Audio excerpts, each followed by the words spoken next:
Solving absolute value inequality. Remember, one important idea about absolute value is it tells us the distance of a number from zero on a number line. So we are going to use that idea in solving absolute value equation, in solving absolute value inequalities.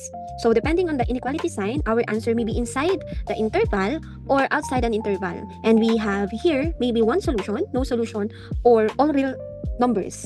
Okay, so now let's have the absolute value inequality. An absolute value inequality is an algebraic statement containing an absolute value symbol and an inequality sign, like less than, greater than, less than or equal to, or greater than or equal to. Okay, so the easiest way to recognize is to look for the absolute value symbol and an inequality sign. So pwede na kasi tayong mag-base sa inequality sign kung ang ating solution is inside the interval or outside the interval. Okay, so now let's have this one. Absolute value measures a number's distance from zero on a number line. So these inequalities represent all values within a certain distance from zero. So here we can ask for how far can x be from zero. So less than means inside and greater than means outside. So tandaan natin, less than means inside, ibig sabihin nasa gitna yung ating solution. Greater than means outside, ibig sabihin yung nasa dalawang gilid yung ating solution. Okay, so now let's move on to the general rule for absolute value inequalities. Meron po tayong 5 cases in solving absolute value inequality. So first case po natin is if the value or if the absolute value of x is less than p, which p is positive, okay, then we are going to form into negative p less than x less than kay p. And if absolute value of x is less than or equal kay p, then negative p is less than or equal kay x and less than or equal kay p. For the case number 2, we have if the absolute value of x greater than p. Greater than naman po ito. Kanina, less than. Ngayon, greater than positive p, then x is less than kay negative p or x is greater than kay p.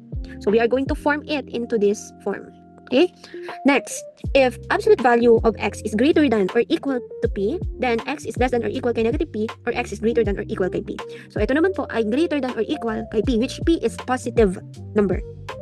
Okay? So now, tandaan po natin itong mga form na ito kasi yan po yung gagamitin natin later on if we identify anong case po yung i-apply natin dun sa given inequality natin. Okay? Now, let's proceed with case number 3.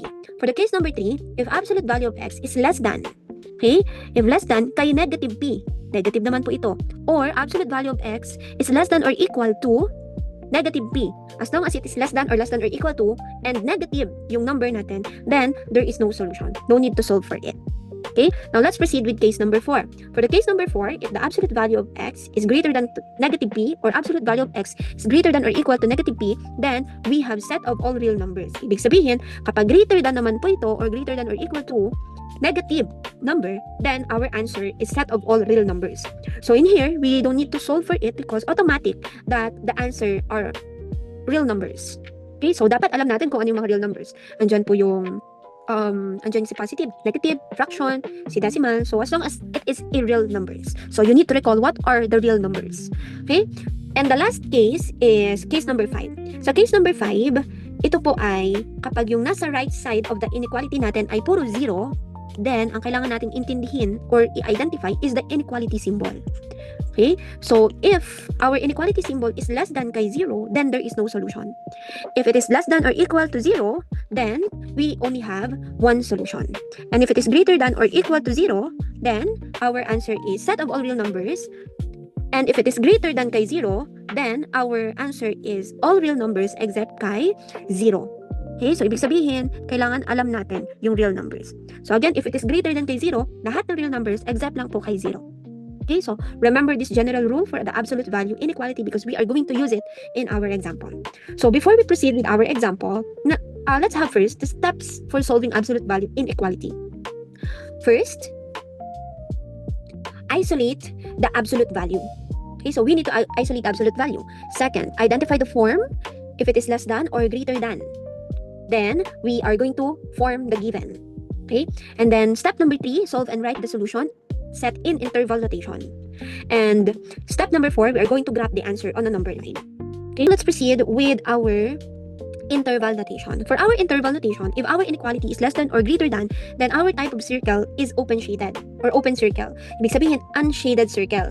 And the associated closure is parentheses. Ibig sabihin po ng open circle, that critical point is not included in the solution, as well as the parentheses. So, hindi po siya included, or the critical point is not included in the solution. So, meron pa pong ginagamitan si parentheses if and only if our solution is positive infinity or negative infinity. So, doon po natin ginagamit si parentheses. Okay? Next po natin, if our inequality is less than or equal to or greater than or equal to, our type of circle is shaded or closed circle. So, the associated endpoint closure is the bracket. Ibig sabihin ng bracket, included si critical point in the solution. Okay, so tandaan po natin yung dalawa to use the interval notation. Okay, now let's proceed with our example number 1. For our example number 1, let's have, or we are going to solve the absolute value of x minus 9 is less than kay 0. So first is we need to identify if the absolute value is isolated. So naka-isolate po ba si absolute value? Yes, naka-isolate si absolute value. Then after that, we need to identify saan po siya or what is the inequality used and saan po siya equal to. So ito ay less than and 0. Since this is 0, saan case kaya natin siya kukunin? So ang maya apply po natin ay case number 5. Since this is less than, so ito po yung case natin. So therefore, our absolute value of x minus 9 is less than 0 has no solution. If no solution, ibig sabihin po natin dyan ay hindi na po natin siya isa-solve kasi wala po siyang solution. Okay? So now let's proceed with our example number 2. For our example number 2, we have absolute value of x minus 7 is greater than or equal kay 0. So again, it is 0. So first, identify muna natin if naka-isolate si absolute value. Since naka-isolate po si absolute value, then we can identify saang case po siya may apply. So we have here the general rule. And since it is equal kay 0, we are going to use case number 5. The inequality symbol is greater than or equal to. So ang greater than or equal to 0 po natin, ang solution natin ay set of all real numbers. Therefore, the absolute value of x minus 7 greater than or equal to 0 has all real solution. Or all real numbers ang solution. So, ibig sabihin, kahit anong real numbers ang isubstitute nyo kay value ng x, mag-true po ang statement niyan. Let me give you an example. X is equal kay negative 7. So, we have we substitute to the original inequality. Therefore, absolute value of negative 7 minus 7 is greater than or equal kay 0. So, negative 7 plus 7, negative 7 minus 7 is equal kay negative 14. So, absolute negative 14 is greater than or equal kay 0. And absolute negative 14 is positive 14. Is greater than or equal kay 0. So, this is true. Okay? So, kaya dapat alam natin yung real numbers. Okay? So, now, let's proceed with our example number 3. For our example number 3, we are going to solve for the absolute value of 2x minus 10 less than or equal kay 0. So, since this is again 0, identify muna natin. Is the absolute value isolated? Since it is isolated already, identify na natin saang case po siya may apply. Since this is 0, so kay case number 5 po tayo. Kasi yung nasa right side natin ay 0. Then, identify the inequality symbol used. The inequality symbol used is less than or equal to. Since ito po ang less than or equal to 0, then we have one solution. Okay? So, we have identified already if the absolute value is isolated. Second, identify how many solutions.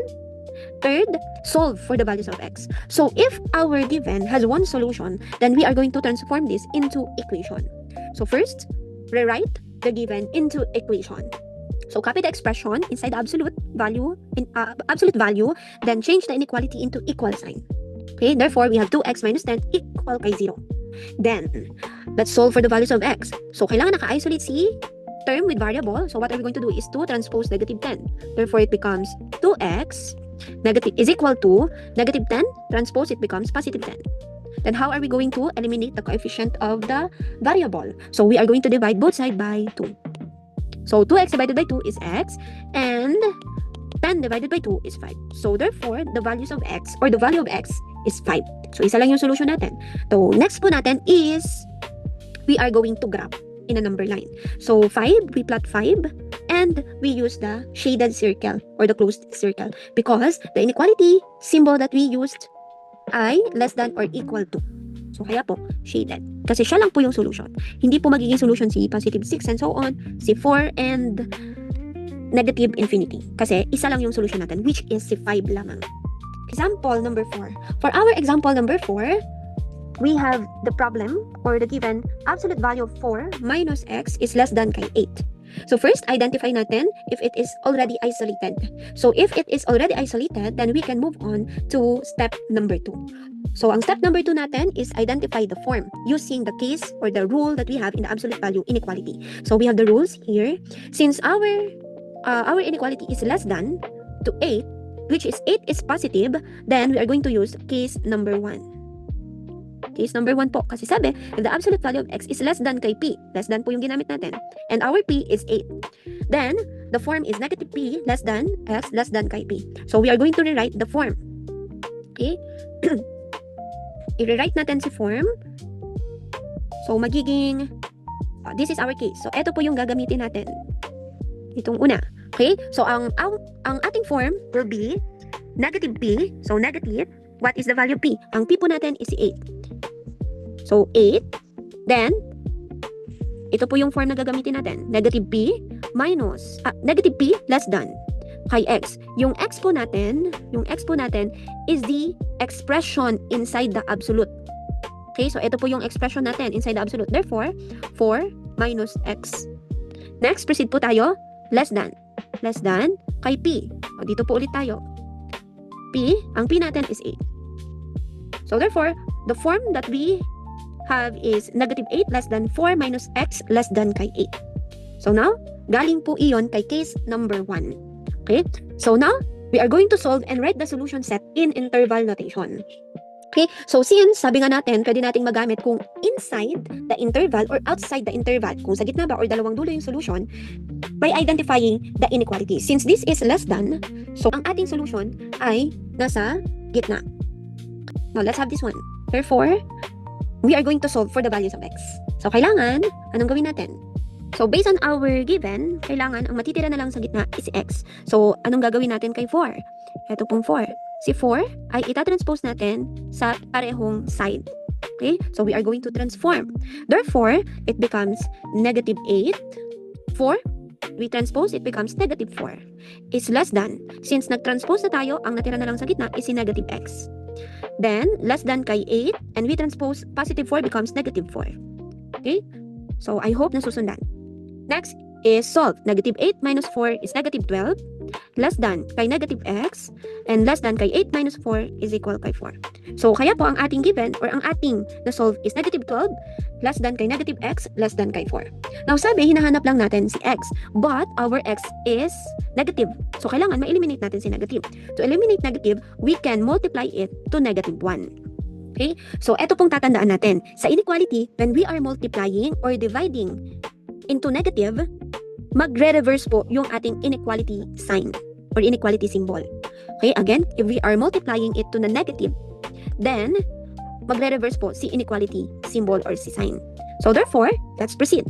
Negative 1 times negative 12 is positive 12. Then, si less than magiging greater than. Next, negative 1 times negative x becomes positive x.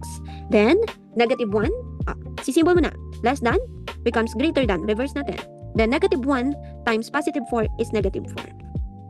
Now, after that, we are going to write from smallest to largest. So, between 12 and negative 4, ano po yung smallest sa kanila? So, si negative 4. So, ibig sabihin, siya po yung dapat na nasa unahan. So, negative 4. Okay. So, kapag nagre-rearrange po tayo, nagre-reverse din po tayo ng sign. Okay? So, ibig sabihin, si less than magiging, si greater than magiging less than x, then less than kay 12. Okay? When we rearranging from smallest to largest, we reverse the sign or the inequality sign. Okay? So, therefore, our solution is negative 4 less than kay x less than kay 12. So, paano po natin siya isusulat into interval notation? So, what are we going to do is to copy. Copy lang natin si a critical point, which is negative 4 and positive 12. And then, dito na natin gagamitin yung associated endpoint, whether it is parentheses or bracket. Okay? Since our symbol is less than, then our associated endpoint is parentheses. So, ibig sabihin, ito po yung ating interval notation. Okay? So, now, pakita lang po natin. So, the solution set in interval notation is negative 4 and 12. So, parentheses po yung ginamit natin. Okay? So, now, next, let's proceed with step number 4. For the step number 4, we are going to graph. Okay? So, i-graph po natin ito. So, when we graph, si 4, o si negative 4 and 12. So first, negative 4, open circle, because we use less than. And positive 12, and our shaded part ay yung nasa gitna. Okay, so yung nasa gitna po yung ating solution. Okay, kasi pag less than, inside the interval, ibig sabihin nasa gitna. Kapag greater than naman po yan po ay nasa outside, ibig sabihin nasa dalawang dulo. Okay, so now, let's proceed with example number 5. For our example number 5, we have the given absolute value of x plus 1 is greater than or equal to 3. Okay, let's follow the steps in solving the absolute value inequality. Step 1, so this is different from example number 4. So, tingnan natin si inequality symbol. Since it is greater than or equal to, pag greater than, ibig sabihin yung solution natin ay nasa outside of the interval. So, ibig sabihin nasa dalawang gilid. Okay? So, ngayon, it is greater than or equal to 3. So, let's have the first step. Isolate absolute value. So, since it is already isolated, now let's proceed with step number 2. Okay? Step number 2, identify saang case po tayo. Since this is greater than or equal to positive number, then kay case number 2 po tayo. So, si case number 2 po natin, since this is greater than or equal to positive, then our form is x is less than or equal kay negative p, or x is greater than or equal kay negative p. Okay? So, now, let's proceed with our step number 2. We are going to identify what form of absolute value inequality is given. So, sabi nga natin yung isa, greater than, yung isa po ay 3, isa ay negative. So, therefore, we have x plus 1 is less than or equal kay negative 3. And x plus 1 is greater than or equal kay positive 3. So, ito po ay galing po ito doon sa ating form kay case number 2. Okay? So, if you review the case, doon po natin siya nakuha. Okay? So, now, kapag nag-change tayo, ibig sabihin, nag-flip din po yung sign natin. Okay? So, now let's solve for x plus 1 less than or equal kay negative 3. So, we have x plus 1 less than or equal kay negative 3. So, to get the values of x, then we transpose positive 1 to the other side and it becomes negative 1. So, kaya x less than or equal to negative 3 minus 1. And we solve negative 3 minus 1 is equal kay negative 4. So, x is less than or equal kay negative 4. Next, x plus 1 is greater than or equal to 3. So, we have x plus 1 is greater than or equal kay 3. So, we transpose positive 1 to the other side, it becomes negative 1. So, x is greater than or equal kay 3 minus 1, and 3 minus 1 is equal kay 2. So, x is greater than or equal kay negative 2. So, this is our inequality. Now, we are going to set it into interval notation. So, for our interval notation, since x is less than kay negative 4, so ano ba yung mga values ni x na less than kay negative 4? So, those are negative infinity. So, kaya po, we use the parenthesis kasi negative po ito, negative infinity. So, negative infinity hanggang kay negative 4. And bracket. Bakit bracket po? Kasi si negative 4 is included in our solution because our symbol is less than or equal to. So, take note, kapag may equal to, we use bracket. And the type of circle will be shaded. And union, ibig sabihin ng union, kasama. Okay, union to 2, bracket din po ito, 2 hanggang kay positive infinity dahil si x is greater than or equal kay 2. Ano na ba yung mga greater than? So, yung mas mataas kay 2. So, those are positive numbers. Okay, so therefore, this is our solution set in interval notation. Now, step number 4 po tayo, graphing. So, what are we going to do is to plot negative 4 and positive 2 muna. Negative 4, so shaded circle, positive 2, shaded circle. Since si negative 4 hanggang negative infinity, so the shaded are yung nandito sa side na ito. And then, 2 hanggang positive infinity, so dito po. So, those are the solution that we have. Okay, so ganyan po mag-solve ng absolute value inequality. Happy learning!